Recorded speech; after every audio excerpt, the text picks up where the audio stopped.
여러분도 뭐 등산 더 좋아하시겠죠? 뭐 또 싫어하는 분도 없잖아 있긴 한데 저는 뭐 그렇게 등산을 막 좋아하진 않아요. 그러나 가끔 이제 등산을 하긴 합니다. 근데 등산할 때마다 늘 느끼는 거는 단 한 번도 편안하게 걸어본 적이 없다 하는 거죠. 올라가다 보면은 또 내려가는 길이 있고, 또 내려가다 보면 또 올라가는 길이 있고, 정상에 올라가서 계속해서 평평한 길을 가다 보면, 야, 이렇게만 간다면 등산할 만하다라고 하는데, 조금 있으면 또 아주 가파른 언덕길과 또 내리막길이 또 이렇게 생기는 것을 보게 됩니다. 그래서 등산은 아무래도 우리의 삶을 잘 표현해 주는 것 같아요. 우리의 인생이 이런 등산과 같지 않는가? 잘 될 때도 있지만 또 아주 어려울 때도 있고 신날 때도 있지만 또 슬플 때도 있고 그냥 평범하게 하루를 지나는 것 같지만 또 갑자기 이 먹구름이 몰려와 가지고서 아주 우리의 심정을 흔들어 놓는 그러한 시간들이 참 많이 있습니다. 내가 자신 있게 어떤 일을 시작을 했어도 그 자신 있게 끝맺지 못하는 것이 비일비재하는 거죠. 사람이 자신의 마음 먹은 대로 할 수만 있다면 얼마나 좋겠습니까? 아마 그러면 이 땅에 가난한 사람은 없을 것이고 권력을 못 잡을 사람이 없을 것입니다. 그런데 그러지 않잖아요. 가난한 사람도 많죠. 그리고 모두가 다 대통령 되는 것도 아니고 다 대통령이 선거 나오는 사람들이 다 자기가 대통령 되고 싶은데 그러지 못하잖아요. 이게 인생인 것 같습니다. 그러니까 내 마음대로 되지 않고 항상 굴곡이 있는 것이 우리의 삶이 아닌가 생각을 좀 해봅니다. 오늘 우리가 살펴볼 본문에 나온 선지자인 엘리야라고 하시는 분, 구약 성경에서 또 가장 위대한 선지자 중에 한 분입니다. 그래서 구약 성경을 이렇게 특징 지어질 때 모세와 엘리야로 이렇게 특징 지어지는 거죠. 그러니까 율법의 어떤 대표성을 가진 모세, 선지자의 대표성을 가지고 있는 엘리야. 그래서 이렇게 모세와 엘리야를 이제 나타나기도 하죠. 뭐 예수님 변화산상에서도 그렇고. 그러니까 우리가 볼 때는 엘리야라고 하는 분은 정말 위대한 선지자고 정말 많은 영향력을 미쳤던 분이 분명합니다. 그 대표적인 업적이라 하긴 그래 업적이라고 말하기는 좀 그렇지만 엘리야 그러면 대표적으로 나타나는 싸움이 있습니다. 그것은 뭐냐면 갈멜산에서 바알의 선지자 450명과의 이 싸움을 얘기하는 것입니다. 1대 450, 450대 1. 이거 정말 이게 객관적으로 보면 싸움이 안 되는 겁니다. 그런데 1대 450의 싸움에서 엘리야가 승리를 합니다. 그 갈멜산이라고 하는 것은 이스라엘의 북쪽에 있는 무깃도라고 하는 지역 바로 그 위에 있는 아주 산인데요. 그곳에서 일어난 이 갈멜산 이 전투는 정말 엄청난 사건임에 분명하였습니다. 이 정도 되면 벌벌 떨지 않겠습니까? 1대 450으로 이긴 사람 앞에 누가 감히 나설 수 있겠습니까? 그걸 통해서 또 엘리야는 자신의 이 권위가 한층 높아질 수 있는 그런 기회였습니다. 우리 상식적으로 보면 그런 상황이 분명합니다. 그런데 본문을 보면 독특한 장면이 나타나는데 450명의 바알 선지자를 이기고 그들을 죽였다는 소식이 당시의 왕이었던 이스라엘 왕이었던 아합에게 이제 들려지게 됩니다. 근데 당시 이스라엘의 왕은 아합이었지만 실질적으로 권력을 휘두르던 사람은 그의 아내 이세벨이었습니다. 그러니까 어떻게 보면 왕이 2명 있는 거나 마찬가지입니다. 그 정도로 이세벨이 아주 앞장서서 악한 일을 도맡아 했던 것입니다. 그러니까 아합이 이 일을 아내에게 말하고 아내인 이세벨이 화가 납니다. 이거 가만히 있을 수 없다라고 생각하고 내가 엘리야를 죽이겠다. 엘리야를 죽이지 아니하면 자기가 섬기는 신들이 자기에 가만히 있지 않을 것이다. 이렇게까지 이제 이야기하는 것을 이제 보게 됩니다. 그러니까 엘리야가 죽인 그 선지자 바알을 섬기는 그런 사람들 중에 하나처럼 엘리야도 그렇게 만들겠다라는 것입니다. 자, 이 소식이 누구한테 들려지죠? 엘리야한테 들려지게 됩니다. 그러니까 자, 엘리야가 이 소식을 들으니까 이제 어떤 마음을 가졌겠습니까? 우리가 생각해 보면 450대 1로 이긴 사람 아닙니까? 그러면 뭐 아합이 오든 이세벨이 오든 그 뭐가 두렵겠습니까?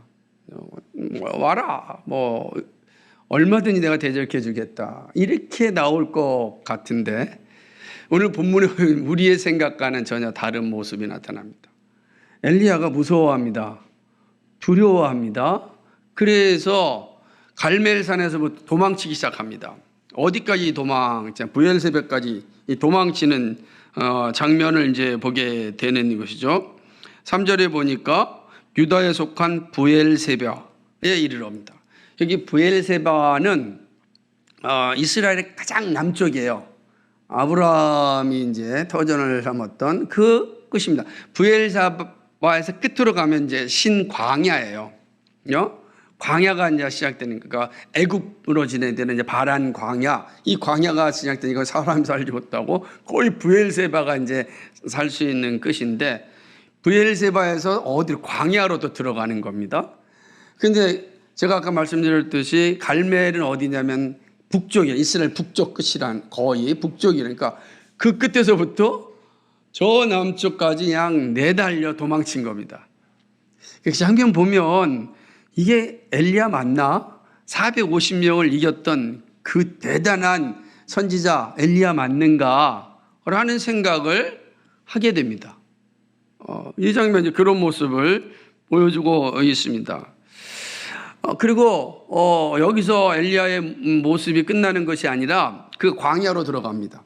광야로 들어가서 광야에는 이제 노뎀나무들이 이제 살고 있습니다. 다 광야의 대부분의 이제 햇볕을 먹고 살고 있는 게 노뎀나무입니다. 노뎀나무가 이게 이 웅청해가지고서 옆에 이렇게 이제 그늘도 있고 그렇습니다. 그러니까 노뎀나무 밑에 가가지고서 이제 죽기를 청하는 그런 상황에 이제 이르게 됩니다. 그러니까 노뎀나무까지 광야로 가서 노뎀나무 밑에서 이제 자고 있었어요. 너무 지친 거죠. 멀리서도 왔으니까 지치지 않겠습니까? 너무 지친 가운데 이제 광야로 갑니다. 부엘세바의 광야로 들어가서 지친 육신을 가지고 이제 노뎀나무 밑에서 이제 잠시 잠을 청하게 된 것이죠. 그때에 주의 천사가 나타나서 이 잠자는 엘리야를 이렇게 만져줍니다. 어루만져줍니다. 눈이 번쩍 깬 거죠. 여러분, 이제 이 장면을 보게 눈이 번쩍 깬 엘리야가 첫 번째 한 일이 무엇입니까? 저를 죽여주십시오 라고 하는 거예요. 너무 무섭습니다. 너무 힘듭니다. 저를 죽여주십시오. 그 내용이 있는 것 아니겠습니까? 그래서 보면 4절에 보면은 여호와여 넉넉하오니 지금 내 생명을 거두시옵소서. 저는 내 조상들보다 결코 낫지 못합니다 라고 이제 이야기하는 것이죠. 그러니까 이런 장면들을 이제 보게 됩니다. 그러니까 그렇게 이제 하나님께 얘기하고 잠을 잤고 또 그런데 천사가 와서 그를 깨우는 거죠. 그리고 놀라운 것은 뭐냐면 여기 보면 천사가 이 엘리야를 위하여 숯불에 구운 떡과 물 한 병을 준비하는 겁니다. 이제 하나님께 나가 죽기를 이제 요청하고 그 지친 육신을 가지고 잠들어 있는데 천사가 나타나서 그를 깨웁니다. 깨우고 그 옆에 숯불에 구운 떡 한 덩이와 물 한 병을 먹으라는 겁니다. 그러니까 지금 이 장면을 보면은 이 엘리야는 육신적으로도 완전히 탈진하였고, 그죠? 영적으로도 완전히 탈진하였다. 영육간에 다 탈진한 모습을 보여주고 있잖아요. 뭐 나를 차라리 하나님 데려가 달라라고 할 정도였으니 그는 영적으로 완전히 탈진한 상태고, 그리고 천사가 이 숯불에 구운 떡과 물 한 병을 가져온 거 보니까 육신적으로도 완전히 탈진한 상태로 이제 영적으로 육적으로 완전히 탈진한 상태 가운데 있는 것을 이제 보게 되는 것입니다. 그러니까 이거 이제 처음, 그러니까 너무 지친 상태에서 보여주는 떡이 얼마나 맛있겠습니까? 그래서 떡을 먹고 물을 마십니다. 그런데 그 장면이, 그 다음 장면이 재밌어요. 다시 누웠더라. 그러니까 이거는 완전히 이 정도로는 해결되지 않는 이 엘리야의 몸 상태를 보여주는 겁니다. 사람이 이제 몸이 지치면 무조건 쉬어야 됩니다. 이게 쉬지 않고서는 회복이 안 돼요. 우리 몸은 쉬는 게 사실은 회복하는 겁니다. 젊을 때는 뭐 며칠 밤을 새도 괜찮은 것 같지만 그게 쌓이면 사실은 결코 우리를 건강하게 만들어주지 못합니다. 엘리야가 그 먼 길로 더 갈려왔고 이런 상황 가운데 하나님이 예비하신 떡과 물을 먹고 또 자버립니다. 지금 엘리야가 자면 안 되는 상황이에요. 근데 또 자버립니다. 그러자 7절에 보니까 여호와 천사가 또다시 와서 어루만지며 일어나라. 그리고 먹으라 하면서 내가 갈 길을 다 가지 못할까 걱정된다. 네 갈 길이 있는데 지금 이 상태로 주저앉으면 갈 수 없다. 빨리 먹어라 라고 이야기하는 겁니다. 다시금 일어나서 천사가 준비한 떡을 먹고 마시고 또 하나님께서 만나기로 작정된 호렙산, 거기까지 40주 40야를 가야 되는 거예요. 얼마나 먼 길이겠어요? 호렙산까지 가게 되는 상황입니다. 광야를 다 지나서 가야 되는 겁니다. 거기까지 지나서 이제 가서 호렙산에 이르게 됩니다. 우리 9절부터는 이제 호렙산에서 하나님이 엘리야를 만나고 엘리야에게 다시금 사명을 북돋아주고 바알에게 무릎 꿇지 않는 7,000명이 너에게 있으니 걱정하지 말라라는 말씀을 주는 장면이 이제 이어집니다. 그러고 난 뒤에 그는 다시금 맡은 바 선지자의 사명을 감당하는 거죠. 우리는 이제 호렙산에 가기 전까지 이 갈멜산에서 도망쳐서 광야에 들어와서 죽기를 청하고 그리고 잠들었던 엘리야에게 하나님의 천사가 나타나서 먹고 마시고 다시 잠들었던 그를 다시 깨워서 먹고 마시게 하고 호렙산 하나님께로 보내는 이 장면. 오늘 이제 그 장면을 우리가 이제 살펴보고 있습니다. 그래서 저는 이 장면을 볼 때마다 위대한 선지자 엘리야의 모습이라고 참 생각하기에는 너무 낯설은 그런 모습입니다. 우리가 엘리야 그러면 그냥 정말 대단한 힘을 가지고 열정을 가지고 자신감을 가지고 그러게 능력을 가지고 살았던 사람이죠. 권력자들을 두려워하지 않고 당당하게 권력자들 앞에서 준엄한 하나님의 말씀을 전하였던 그런 사람이었습니다. 그런데 이 장면을 보면 엘리야는 완전히 푹 처져가지고 완전 침체에 빠지고 우리보다 못한 모습처럼 보이는 그런 모습. 죽게 해달라고 외치는 이 모습을 보면 참 마음이 씁쓸한 모습을 볼 수 있습니다. 자, 이런 엘리야의 모습이 꼭 기록되어야 할까요? 그죠? 우리가 알고 있었던 그 엘리야, 그 영웅적인 엘리야 모습 그대로만 남겨두면 안 될까? 하나님께서 이 말씀을 기록할 때 꼭 이런 엘리야의 실패한 모습을 기록으로 남겨줘야 될 이유가 있을까? 여러분, 이게 우리가 이 일반 자연 종교의 경전과 성경이 다른 점은 여기에 다 있습니다. 다 일반 신화라든지 경전에는 누구 하나 실패한 적이 없어요. 거기 나온 교주들은 항상 처음부터 끝까지 다 대단한 일을 하고 끝나는 것을 기록되어 있습니다. 그래서 성경은 그러지 않아요.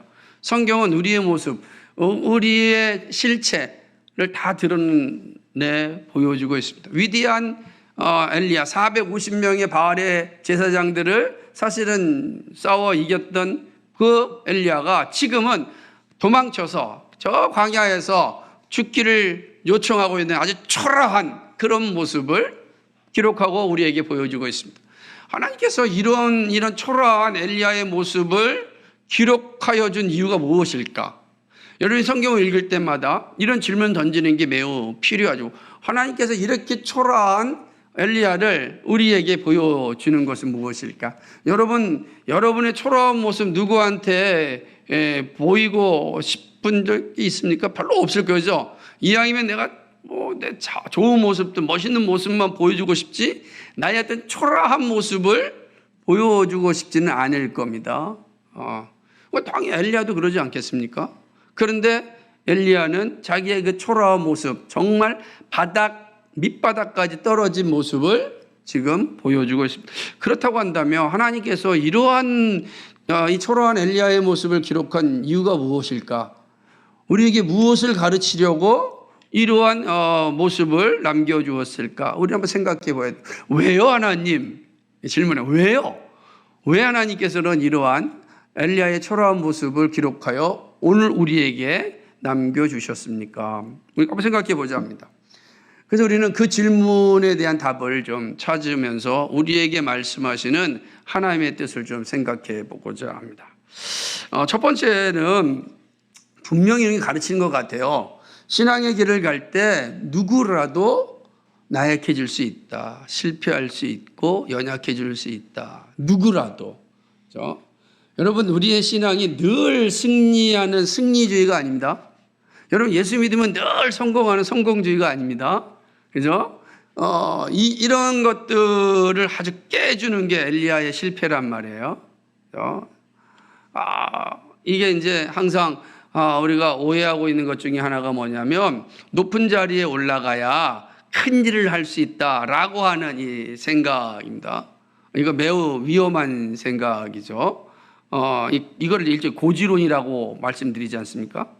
그래서 예수 믿는 사람들이 너무 고지론적인 이 사고 속에 빠져 있는 거야. 나는 반드시 올라가서 큰 일을 해야 된다. 근데 하나님은 그렇게 우리를 세우신 적이 없어요. 하나님 각자의 은사에 맞게끔 일하게 하는 거예요. 그죠? 고지만 있다고 한다면은, 저지대가 없는 고지대란 존재할 수가 없는 거예요. 그렇죠? 근데 우리는 마치 고지론에 가야 하나님께 크게 쓰임받는다라고 착각을 합니다. 그런 일반 자연 종교라든지 혹은 이교주의자들이 하는 행위를 서슴없이 교회에서도 하고 있습니다. 근데 그 모습을 과감하게 깨트린 게 뭐냐면 초라한 엘리야의 모습입니다. 이 모습을 보여주는 것입니다. 우리가 살아갈 때 항상 잘 되는 것은 아닙니다. 모두가 잘 되고 싶지만 실제는 그렇지 못한 모습이 많습니다. 오히려 잦은 실패가 찾아오기도 합니다. 성공은요, 물론 삶을 신나게 만들지만 실패가 오면 많은 사람들이 삶을 포기하고 정말 절망 가운데 스스로 자기 몸을 던지는 경우가 참 많습니다. 조금 하나 실패하면, 조금 하나 무너지면 마치 자신의 모든 삶이 가치가 없다고 생각하고 극단적인 행위를 하는 분들도 참 많습니다. 그럴 필요가 전혀 없죠. 그런데 그런 상황에 얼마든지 우리도 떨어질 수 있다는 거예요. 우리가 뭐 그렇게 하면 안 되겠지만 사실은 우리도 살다 보면 그러한 상황에 그러한 자리에 떨어질 수 있습니다. 그죠? 이 엘리야도 세상의 핍박이 무서워서 도망치고 하나님 앞에서 죽고 싶다고 말하지 않습니까? 죽고 싶다. 이렇게 힘든 삶 살고 싶지 않고 참 죽고 싶다. 여러분, 아직 그런 경험을 안 보셨는지 모르겠어요. 청년들은 아마 이제 인생 살다 보면 이런 순간들이 한 번씩 오거든요. 정말 힘들다. 차라리 죽고 싶다. 이런 순간들도 옵니다. 해도 안 될 때 더 그런 게 오는 거죠. 저는 이제 그런 경험들이 있었으니까 참 이 엘리야의 마음은 어느 정도 이해가 되는데, 정말 힘들고 어려우니까 살던 이 소망이 없어진 것은 둘째치고 힘이 안 생기는 거예요. 그러니까 밥 먹기 자체가 싫은 거죠. 내가 이걸 먹어야 되나? 근데 그런 상황에 누구에든지 올 수 있다. 하는 걸 보여주는 것입니다. 우리의 신앙은 항상 승리의 기쁨만을 갖지 않습니다. 신앙에 자주 침체가 찾아오기도 합니다. 별것 아닌 것도 있고 감당하기 어려운 것도 있습니다. 그럴 때 때로 힘들고 지쳐서 주저앉을 때가 있습니다. 근데 이런 상황 보면 이걸 이상하게 생각하는 경우가 종종 있는데 그렇지 않다. 그렇지 않습니다.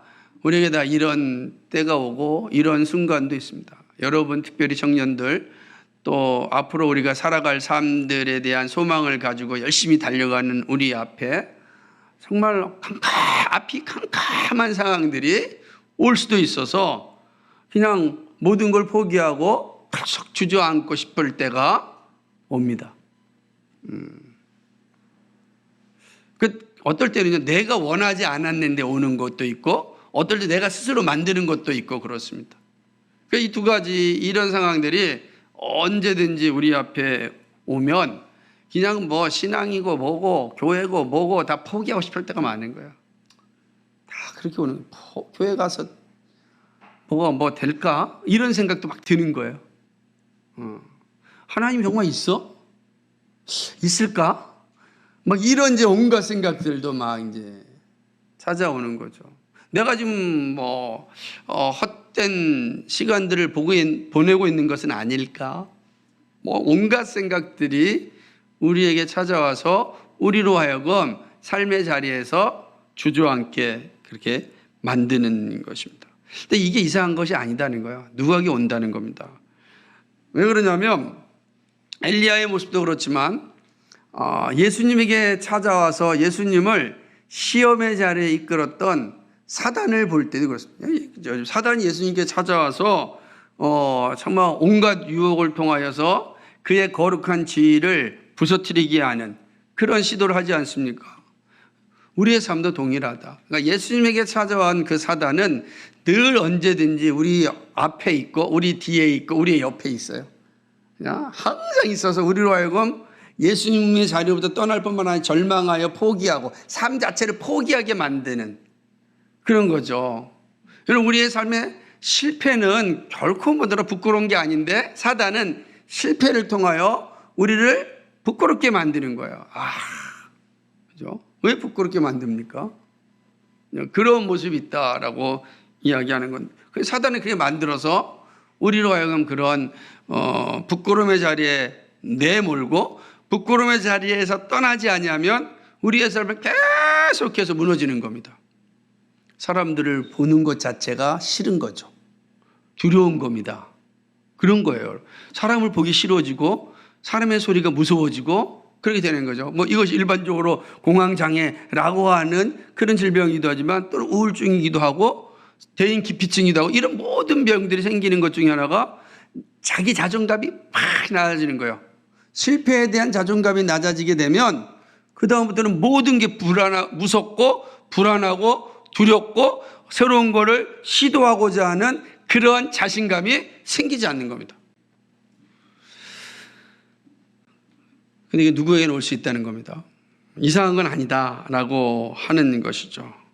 더 재밌는 것은 그런 어떤 시험을 한 번 이기면 더 이상 이제 그 시험에서 이제 벗어날 것 같은데 그러지 않다는 거야.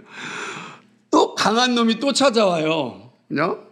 이게 진짜 이게 화가 나는 겁니다. 내가 이번 시험을 이겨가지고 자신 있는데 또 다른 시험이 와서 나를 또 절망 가운데 떨어지게 하는 거예요. 시험이 한 번이면 해볼 만하잖아요. 시험이 한 번이면 뭐 우리 그 정도 할 수 있는데 한 번 때문에 절망하는 사람은 없습니다. 그런데 시험이 한 번이 아니에요. 한 번 이기면 또 다른 놈이 찾아옵니다. 찾아와가지고 또 절망에 이르게 하는 거죠. 그러면 감당할 수 없는 겁니다. 한 번 실패가 아니라 두 번, 세 번, 그 네 번 실패해 보십시오. 어떻겠습니까? 정말. 제가 갑자기 그 생각이 딱 떠오르는데, 제가 시험 볼 때 코스가 7개 코스였습니다. 7개 코스. 그러니까 주행까지 8번 코스인데 7번 떨어졌습니다. 7번. 필기를 3번 떨어졌습니다. 야, 여러분 참 위대하죠. 한 번에 필기 붙은 여러분 정말 위대한 사람들입니다. 여러분 필기를요 한 번 떨어질 때 제가 이랬어요. 아이고 내가 공부 안 해서 이런 거니까 뭐 딱의 마음에 자존감을 딱 가지고 두 번째. 근데 두 번째 또 떨어진 겁니다. 그러니까 이제는 자존감이 50% 떨어지더라고요. 야, 이게 내가 뭐 문제가 있는가 보다. 세 번째 갈 때 얼마나 두려움으로 갔는데, 그때가요, 저희가 2종이 80점이었는데 딱 80점으로 합격을 한 거예요. 얼마나 감사한지. 근데 문제는 이게 코스 7번을 떨어지는 거예요. 여러분, 세 번째, 네 번째 떨어질 때 심정이 어떻겠습니까? 야, 진짜. 그래, 이제 지금은 이제 이렇게 다 전자로 하지만 제가 시험 볼 때는 이런 시험 종이가 있었어요. 종이에다가 떨어질 때마다 인지대를 붙여요. 한 번 떨어지면 인지대가 딱 붙고, 두 번째 딱 붙고, 세 번째 딱, 그걸 버리면 안 돼요. 7번째 갈 때는 D니까 D까지 인지대가 다 붙는 거예요. 거기 사람들 많은데 그 인지대 내는 그 기분 한번 생각해 보십시오.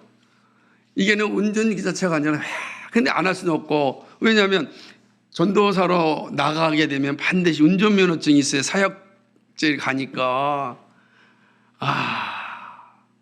참.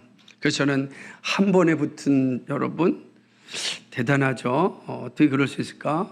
그런데 떨어졌다고 해서 우리의 인생이 뭐 끝나는 게 아니잖아요.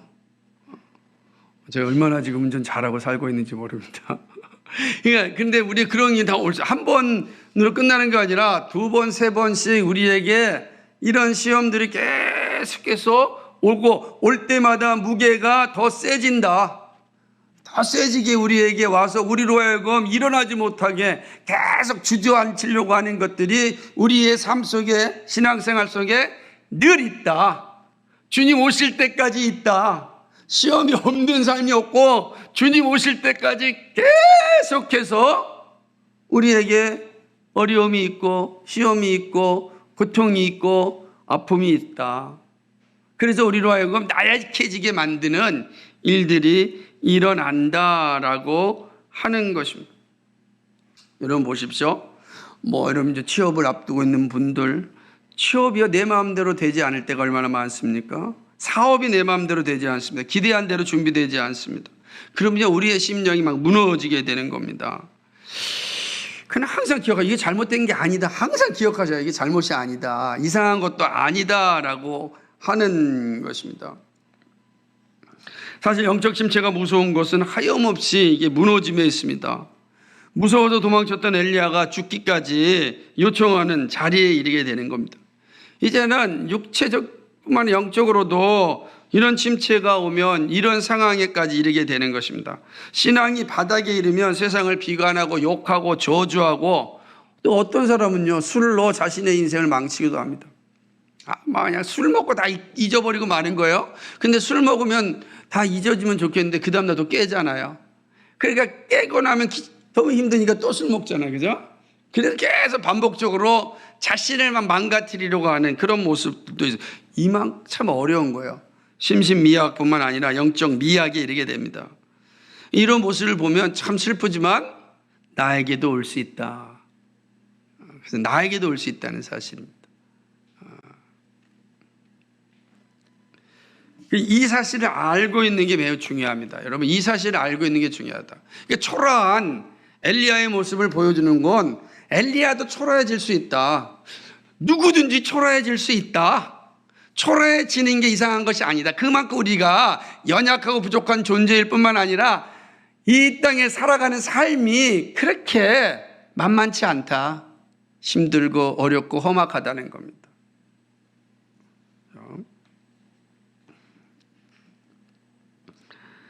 그러나 우리가 여기서 기억할 것은 이러한 상황들이 우리에게 오지만 하나님은 자기 자녀를 이런 상태로 아예 포기하지 않는다는 거예요. 하나님 포기하지 않는다는 사실.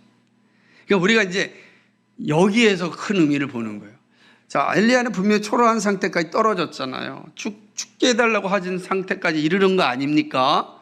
그리고 잠들잖아요. 여러분, 잠들다는 생각이 뭐예요? 그냥 포기하는 거예요. 사실 아무것도 할 수 없으니까. 그런데 하나님은 자기 자녀를 포기하지 않았습니다. 이것이 우리로 하여금 두 번째 교훈으로 이끌어줍니다.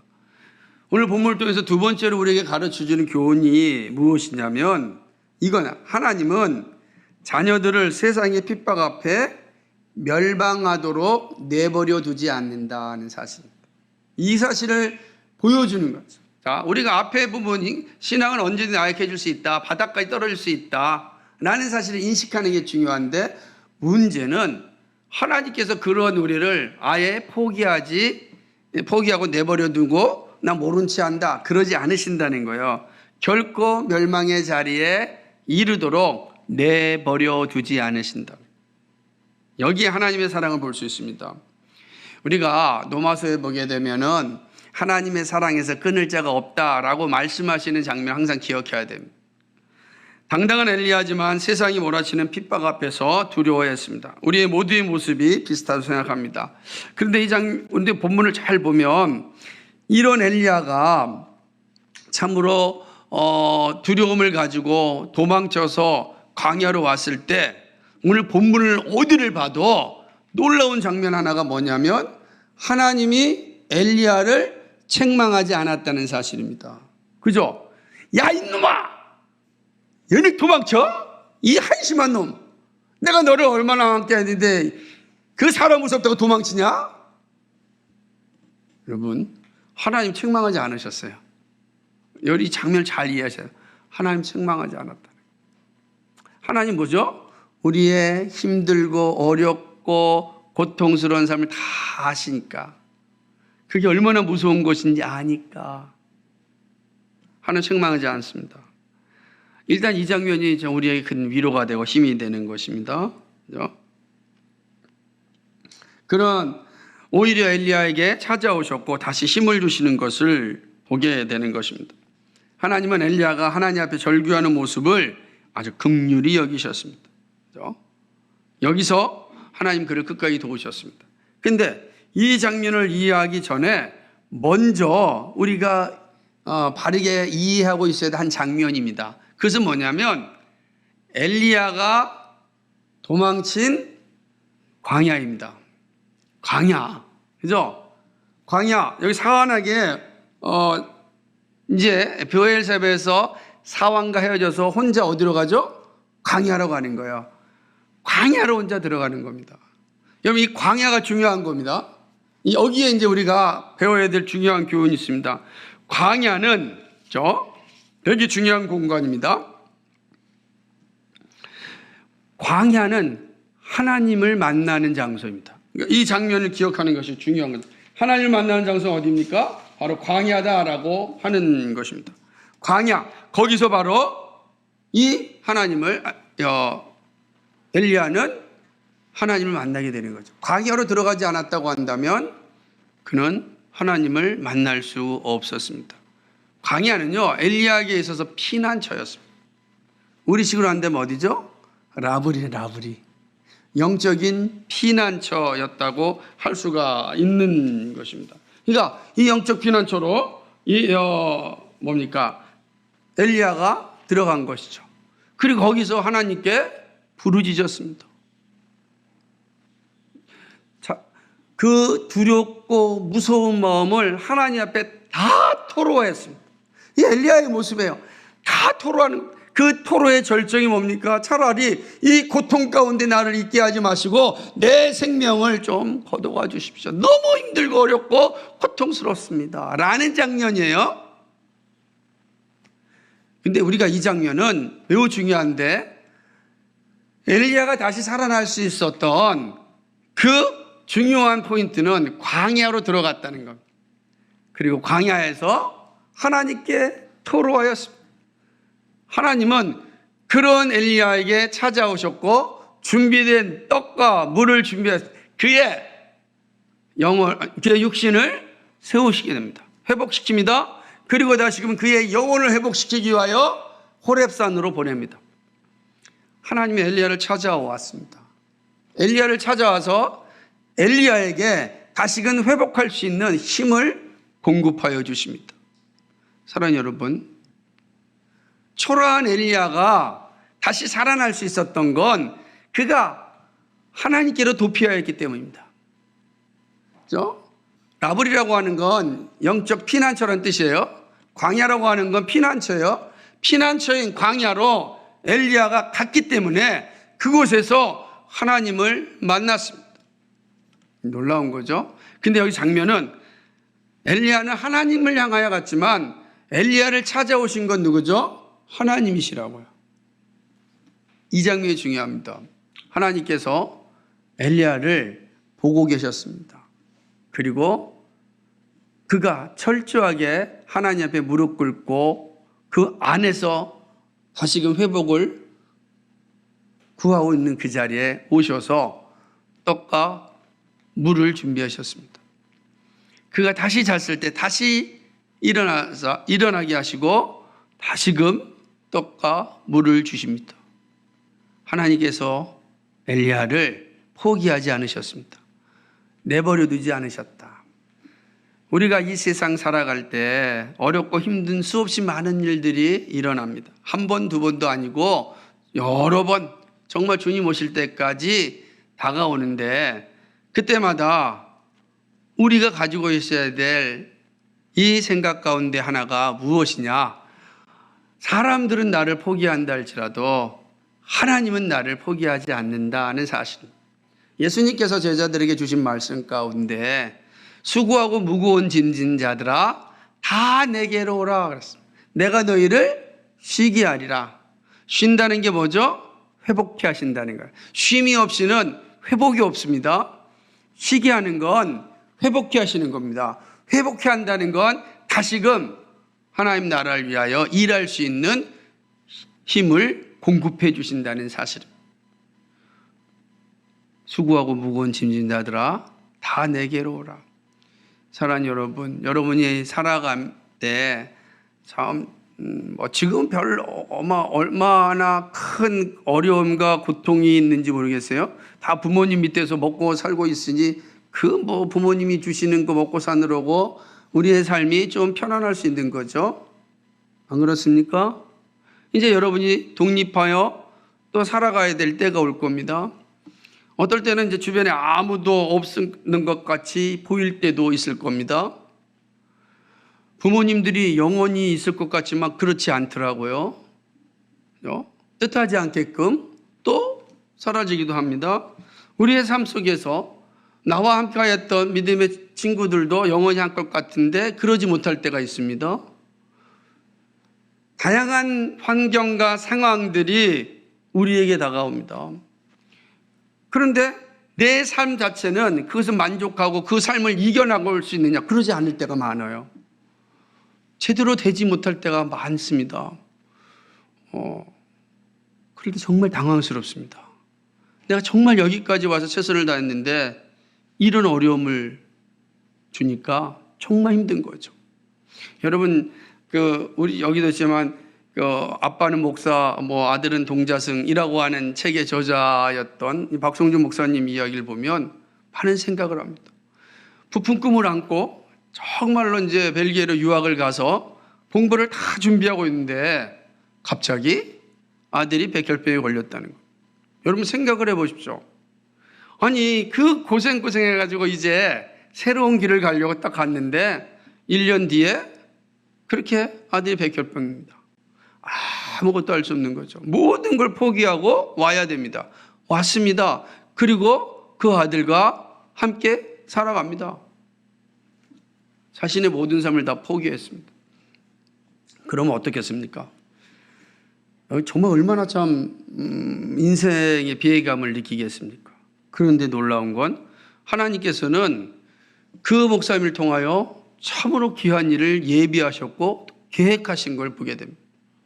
오히려 그 아들 때문에 주변에 많은 아이들이 목사님 주변에 모인 거예요.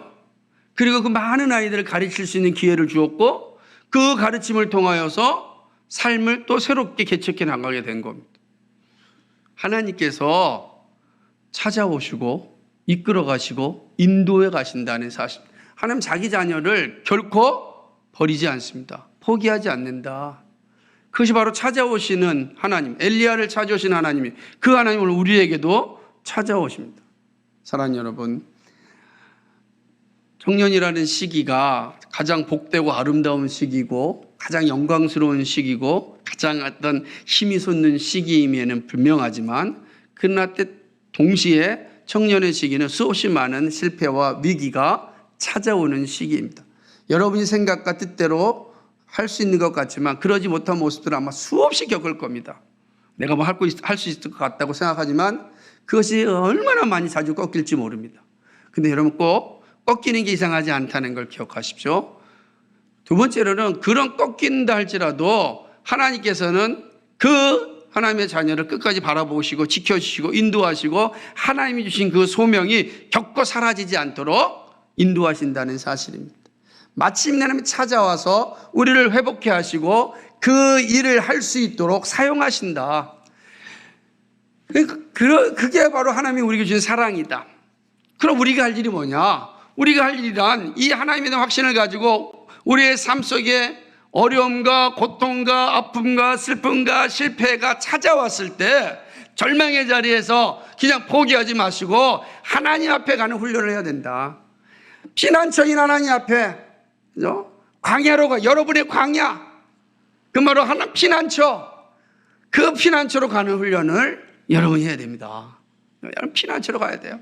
다른 데 가지 마시고 피난처인 예수 그리스도 앞으로 오셔야 되는 겁니다. 여러분의 아버지를 찾으셔야 됩니다. 그리고 그 안에서 주님께 부르짖어야 됩니다. 그리고 이 부르짖음을 함께 할 수 있는 믿음의 친구들을 만나서 나와 함께 좀 부르짖어 달라라고 기도해야 되는 것입니다.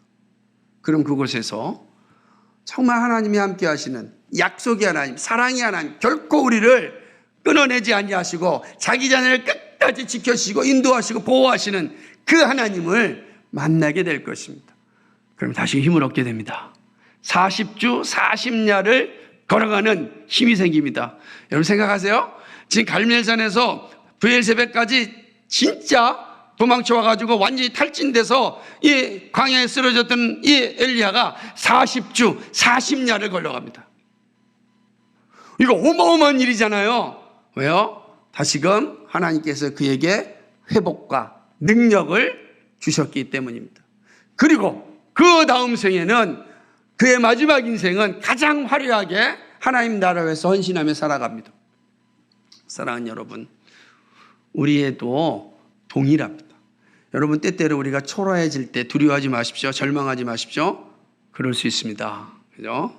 그때 여러분의 광야를 찾으십시오. 예수 그리스도 앞에 나가셔서 여러분 눈물 콧물 다 쏟으시면서 주님 앞에 절규하시고 부르짖으십시오. 그때 부르짖을 때 믿음의 친구들이 있다면 그 친구들한테 나와 같은 마음으로 좀 울어달라고 기도해달라고 요청하십시오. 여러분이 할 일은 거기까지입니다. 거기까지. 근데 오늘 본문을 보니까 하나님이 찾아오신다. 자기 자녀를 사랑하시되 끝까지 사랑하신다 그랬어요. 우리를 사랑하시되 끝까지 사랑하신다 그랬어요. 그 누구도 우리를 사랑하는 하나님의 사랑에서 끊을 자가 없다고 하셨습니다. 마지막 순간까지 우리와 함께 하시는 주님께서 우리에게 회복의 놀라운 은혜를 주십니다. 여러분 그 은혜가 여러분에게 있습니다. 약속의 말씀이기 때문에 그렇습니다. 청년은 소망이고 기회의 그런 존재들입니다. 여러분을 통해서 하나님 나라를 정말로 멋지게 확장해 가기를 소망합니다. 그러려면 여러분에게 그 무엇보다도 이 하나님에 대한 확신, 여러분의 피난처가 반드시 필요합니다. 언제든지 이 피난처를 잘 사용하십시오. 그럼 그곳에서 다시 힘을 얻고 다시금 능력 있는 삶을 살게 될 것입니다. 이런 은혜가 여러분 가운데 충만하기를 주님의 이름으로 간절히 축복합니다. 거룩하시고 자비하신 하나님 아버지, 오늘 초라한 엘리야의 모습과 다시금 힘을 얻은 엘리야의 모습을 통하여서 주께서 우리에게 말씀하시는 교훈을 살펴보았습니다. 누구든지 초라해질 수 있는 상황이 옵니다. 이상한 것이 아닙니다. 그럴 수 있습니다. 그러나 초라해진다고 해서 그것이 절망의 시간이 아니고 그것이 인생 끝이 아닌 것입니다. 그 시간은 우리로 하여금 하나님께로 나아가는 시간입니다. 피난처인 또 광야인 그곳으로 가는 시간입니다. 하나님께서 우리에게 광야로 오라고, 피난처로 오라고 하는 그런 부르심임을 우리가 기억합니다. 하나님, 우리의 삶 속에 어려움, 아픔, 슬픔, 실패, 고통, 괴로움이 있을 때 하나님, 우리가 갈 곳은 영적인 피난처에 예수 그리스도께로 가는 것입니다. 거기서 우리의 모든 것을 다 토해내고 울부짖고 주님께 우리의 모든 것을 다 아뢰고 그리고 우리는 머무는 겁니다. 그러면 우리를 사랑하신 하나님께서, 우리를 변함없이 사랑하신 하나님께서, 우리를 사랑하시되 끝까지 사랑하신 하나님께서 우리를 지켜주십니다. 우리를 보호하여 주십니다. 우리를 회복시켜 주십니다. 그리고 다시금 40주 40년을 걸어갈 수 있는 힘을 주십니다. 이 힘을 얻은 자는 이제 하나님의 놀라운 영광을 위하여 남은 생애를 살 수 있고 주님 오심을 맞이할 수 있는 귀한 능력이 됩니다. 우리 사랑하는 청년들에게 이런 은혜가 있기를 소망합니다. 우리 모든 성도들에게 이런 열매가 나타나기를 소망합니다. 우리 모두에게 영적인 피난처를 가지고 그 피난처 안에서 살아갈 수 있도록 은혜 베풀어 주옵소서. 감사하며 예수 그리스도의 이름 받들어 기도하옵나이다. 아멘.